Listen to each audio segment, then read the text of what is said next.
Soma hapo mwanzo walikuwa ni wanamika. Hao ni wanashi. Hebu fungueni Isaya 9. Kuanzia 1.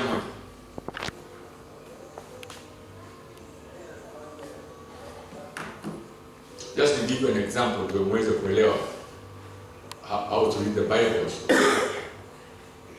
Isaya 9.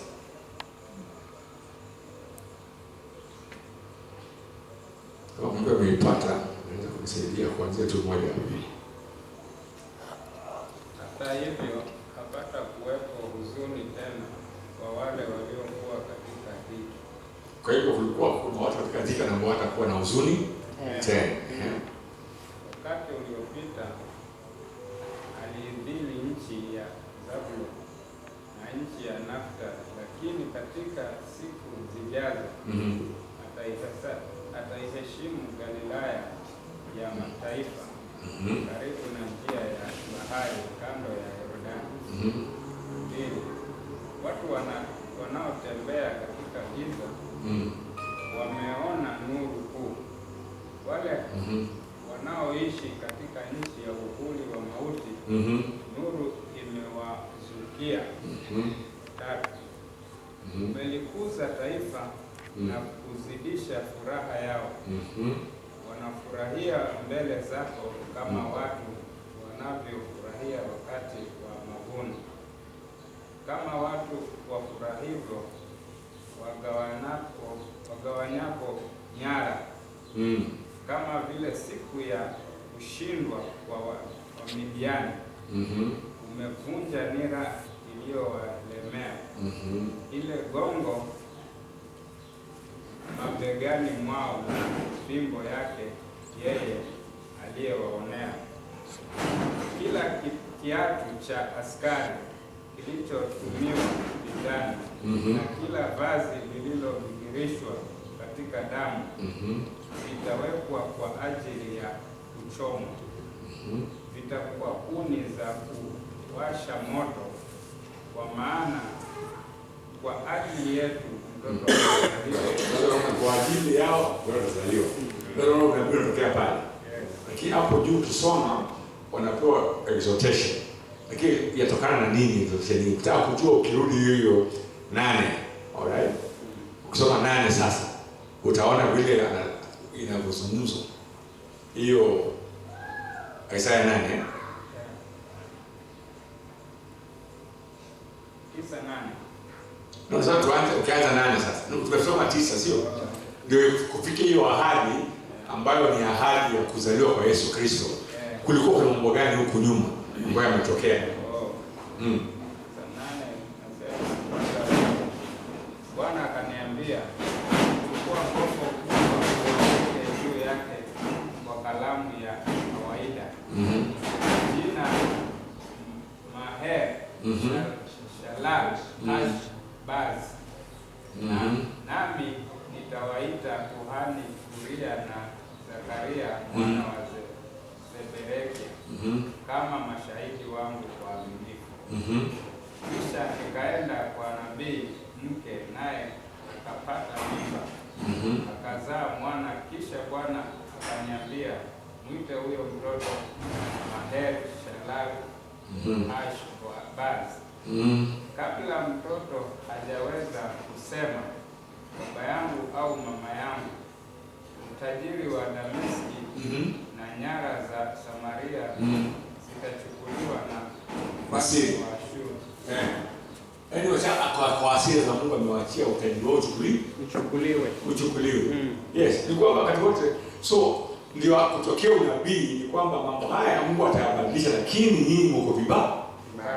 Mko vibaya. Praise to God.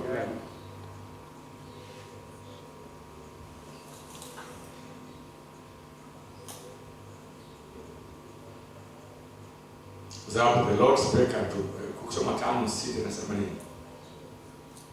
Bwana akasema nami tena, kwa sababu watu hawa wamekataa maji ya Shilo yatiririkayo taratibu, wakamfurahia Resini na mwana wa Remali. Sasa maji ya Mungu hapo tiririka wamekataa. Wanafurahia nani? mtu ambaye hana uhusiano na Mungu. Yeah. Kwa hivyo namba 7. Kwa hiyo Bwana yu karibu kuleta dhidi yao mafuriko makubwa ya mvua. Yaani mfalme wa Ashuru na fahari yake yote yatafurika juu ya mifereji yake yote. Yatamwagika juu ya kingo zake zote. Na kufika hadi Yuda. Yakizunguka kwa kasi juu yake.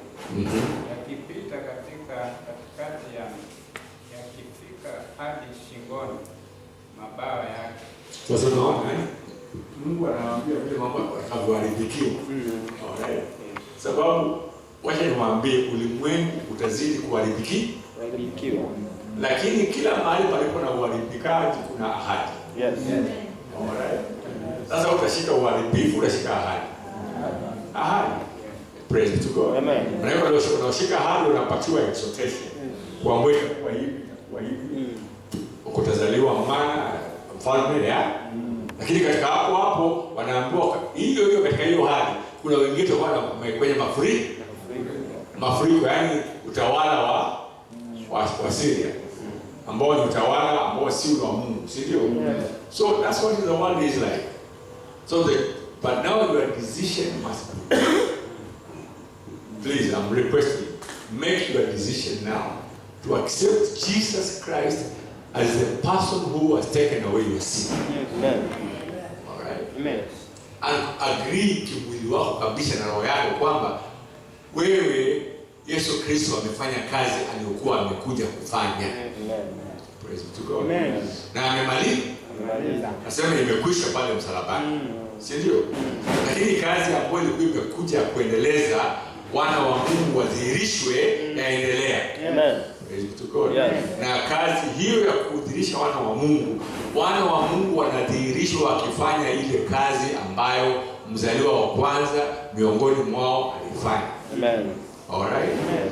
Katika maisha yako jiulize, je, wewe unadhihirisha vipi kuwa wewe ni mwana wa Mungu? Swali tu. Je, nadhihirisha vipi kuwa mimi ni mwana wa Mungu? Alright? Kwa uhai wake Yesu Kristo alidhihirisha. Alright? Kwa ule uwezo aliokuwa nao alidhihirisha. Je, wewe kuna uwezo wowote unatumia kudhihirisha?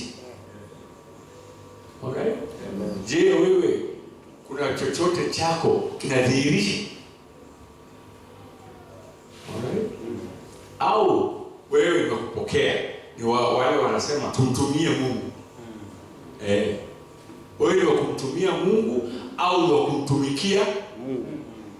Unanipata? Yes. Mambo ni mangapi? Umtumie au umtumikie. Alright. Mambo ni mangapi? Hiyo haitabadilika. Waliomtumia tunawajua ni wana wa Israeli, si ndio? Walipomtumia alifanya nini? Aliwakataa. Si ndio? Praise to God. Amen. Na waliomtumikia ni wana wa Mungu. Alright? Amen. Mmoja wao akiwa ni Ayubu. Alright? Ayubu mali ilipoenda si bado alimtumikia Mungu tu. Yes. Kwa sababu nia yake ni uhusiano wake na Mungu. Si yeye na mali ya Mungu. Alright? Lakini ajabu ni kwamba watu waelewe. Ukishirikiana na mtu ambaye ana mali, hiyo mali itakusaidia. Amen. Ukishirikiana mwenye mali, hiyo mali itakusaidia. Utapata hiyo mali ndani huko, kwa ndani. Yes. Hiyo ni guarantee. Acha niwaambie kabisa. Leo hii ukishirikiana na Ruto hautakuwa vile ulivyo. Nikwambia, yaani upate nafasi kushikana na Ruto hivi. Kwani Raila anashikana na Ruto anabadilisha maisha yake na familia yake. Ndio wanashirikiana vile. Yeye anashirikiana sio lakini si ukitaka kumtumia huwezi sababu ana akili. Alright? Gachagua anataka kumtumia. Alright? Akaona wewe unamtumia. Akawachana naye.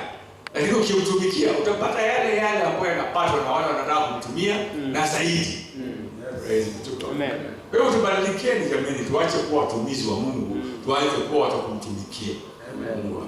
Amen.